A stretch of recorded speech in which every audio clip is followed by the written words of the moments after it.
রাজনীতি আপনারাও করেছেন, কাজেই জানেন এই যে একটা স্ফুলিঙ্গ যে কোনো জায়গা থেকে কিন্তু অগ্নুৎপাত বিস্ফোরণ শুরু হয়ে যেতে পারে।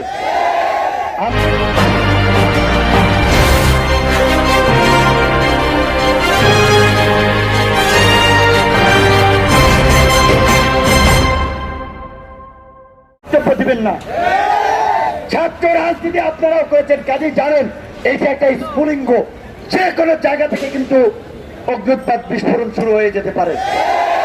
আমরা ছাত্রদেরকে একটা কথা বলবো, আপনাদের যৌক্তিক দাবি দেওয়া আদায়ে শান্তিপূর্ণভাবে আপনারা প্রতিবাদ চালিয়ে যান।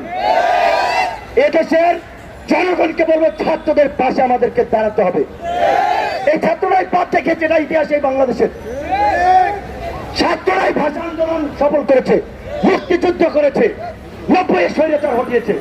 কাজে ছাত্রদেরকে আবার এই বর্তমানের যে বিনা ভোটের সরকার, এদেরকে হটাতে হবে। তাই ছাত্রদেরকে বলবো, আপনাদের চলমান আন্দোলনের সাথে আমাদের পূর্ণ সংহতি আছে। আপনারা ক্ষতিগ্রস্ত হলে, আপনাদের কিছু হলে আমরা আপনাদের পাশে দাঁড়াবো। এবং সরকারকে বলবো, জনগণের ক্ষোভ বিস্ফোরণের আগে তেলের দাম কমান, গণপরিবহনের ভাড়া বর্ধিত ভাড়া প্রত্যাহার করুন, দ্রব্যমূল্যের দাম কমান। আর আপনারা এই যে নির্বাচনের নামে যে সহিংসতার আয়োজন করছেন, এই সহিংসতার আগুন কিন্তু আপনাদেরকে পুড়ে ছারখার করে দেবে।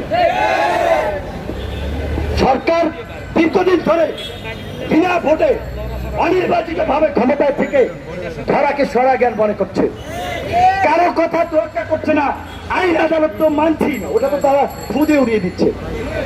আমরা দেখেছি সুশাসনের জন্য নাগরিক সুজনের নেতৃত্বে সুশীল সমাজের প্রতিনিধিরা নির্বাচন কমিশন গঠনের জন্য একটা চমৎকার আইন সরকারের কাছে দিয়েছেন, যেখানে সংসদের সরকারি দল, বিরোধী দল এবং তৃতীয় বৃহত্তম প্রতিনিধিত্বকারী দল, 3 দলের 3 জন সাংসদ এবং 4 জন সুশীল সমাজের প্রতিনিধির সমন্বয়ে একটা অনুসন্ধান কমিটি গঠনের মাধ্যমে, আইনের মাধ্যমে এই কাজটি তারা করার একটা প্রস্তাব দিয়েছে। আমার কি ভালো প্রস্তাব, কিন্তু সরকার যেভাবে বলছে যে এত অল্প সময়ের মধ্যে আইন করা সম্ভব না, আমি বুঝি না এরা কি কথা মুখ দিয়ে বলে না অন্য কোথা দিয়ে আল্লাহ মাহবুব জানে। কারণ এই সরকারই যখন 2011 সালে পঞ্চদশ সংশোধনী করেছিল, মাত্র 9 দিনের ব্যবধানে সেটাকে কিন্তু আইনে বিল আকারে উত্থাপন করে পাশ করেছিল। তো তাহলে ভাই এখন পারবেন না কেন? আইন সংবিধান তো জনগণের জন্য। মধ্যরাতে কোর্ট বসিয়ে সাংবাদিককে সাজা দিতে পারেন এবং সেই সাংবাদিক নির্যাতনকারী ডিসিকে রাষ্ট্রপতি ক্ষমা করতে পারে, আবার আদালতে রায় দেওয়ার কারণে সঞ্চার পরে বিচারককে বদলি করতে পারেন, আর জনগণের জন্য আইন করতে পারবেন না? মশকরা করেন জনগণের সাথে। আপনাদের দাঁত কেলানি অনেক দেখেছে জনগণ, এবার কিন্তু দাঁত তুলে ফেলবে। আন্দোলন আমরা মামলা করে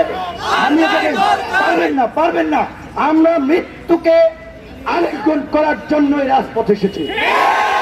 জনগণের অধিকার প্রতিষ্ঠা করতে যদি আমাদেরকে জীবন দিতে হয়, রক্ত তো অনেকবার দিয়েছে, প্রয়োজনে জীবনও দেব।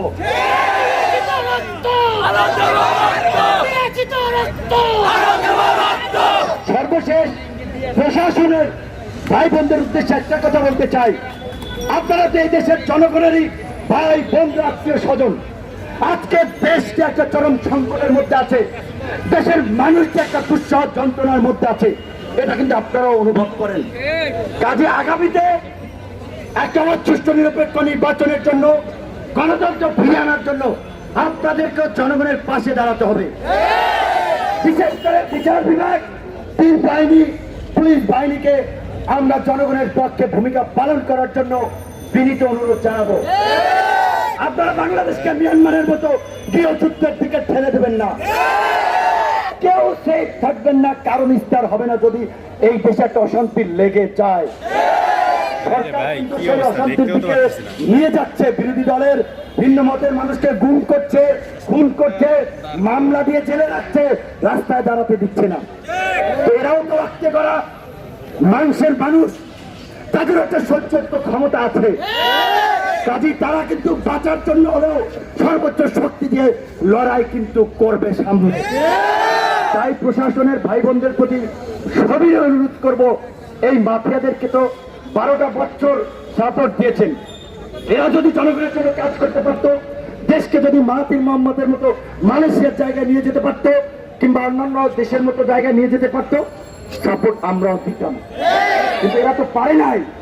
এরা পেরেছে 3000 মানুষকে বিচার বহির্ভূত হত্যাকাণ্ড করেছে, 600 মানুষকে গুম করেছে, সংবাদপত্রের স্বাধীনতা কেড়ে নিয়েছে, মানুষের জান ও জবানের স্বাধীনতা কেড়ে নেওয়ার চেষ্টা। কাজে এই মাফিয়াদেরকে আর এক বিন্দু পরিমাণ আপনারা সাপোর্ট দিয়েন না। আপনাদের প্রতি অনুরোধ রেখে আজকের বক্তব্য শেষ করতে আল্লাহ।